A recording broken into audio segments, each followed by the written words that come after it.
ఈ మధ్య రా ఎన్టీఆర్ పేరుతో ఒక సంస్థ ఊరు వాడ అనే కార్యక్రమం చేపట్టి 100 కోట్ల రూపాయలతో ఎన్టీఆర్ పేరు మీద సేవా కార్యక్రమాలు చేయాలని చూసింది కదా.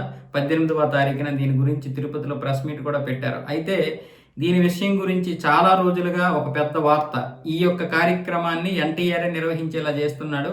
ఇక్కడ తమిళనాడులో విజయ్ ఏ విధంగా అయితే ఇలాంటి కార్యక్రమాలు చేసి రాజకీయాల్లోకి వచ్చాడు, ఎన్టీఆర్ కూడా అదే విధంగా రాజకీయాల్లోకి రావడానికి ఈ 100 కోట్ల రూపాయల నిధులు ఇచ్చాడని చెప్పి చాలా వరకు మన మెయిన్ స్ట్రీమింగ్ మీడియా అంతా చెప్పడంతో ఎన్టీఆర్ టీం అప్రమత్తమయ్యి ఆ సంస్థకి మాకు ఎటువంటి సంబంధము లేదు, వాళ్ళు ఏం చేసినా కూడా మాకు సంబంధం లేదు, వాళ్ళు మంచి చేసినా చెడు చేసినా ముఖ్యంగా ఎన్టీఆర్ పేరు మాత్రం ఉపయోగించుకోకుండా ఏ సేవా కార్యక్రమాలైనా చేసుకోవచ్చు అన్న విధంగా వీళ్ళు గట్టిగా వార్నింగ్ ఇవ్వడంతో మన 18వ తారీఖున తిరుపతిలో పెట్టినటువంటి ఆ వ్యవస్థాపకుడు సాయి రూపు ఆయన మిత్రులందరూ కూడా మేము ఊరువాడ కార్యక్రమం ద్వారా రైతులకి మంచి మేలు చేసే విధంగా, అలాగే ప్రజలకి ఏదైతే నాయకుల కోసం విన్నవించుకుంటారో అవన్నీ కూడా నాయకుల దగ్గరికి వెళ్ళి ఆ సమస్యల్ని క్లియర్ చేసే విధంగా మేము కార్యక్రమాలు చేస్తామని చెప్పినటువంటి సందర్భం మనం చూసాం. అయితే ఇప్పుడు ఎన్టీఆర్ నుంచి ఆయన టీం నుంచి ఇంకా దీని గురించి బాగా ఒత్తిడి పెరగడం, తీవ్ర వ్యతిరేకత రావడం, ఆ 100 కోట్ల రూపాయలు మీకు ఎక్కడి నుంచి వచ్చాయి, ఎందుకు ఇలా చేస్తున్నారు, దానికి సంబంధించినటువంటి నివేదికలన్నీ అఫీషియల్గా ఇవ్వాలి అని కోరడంతో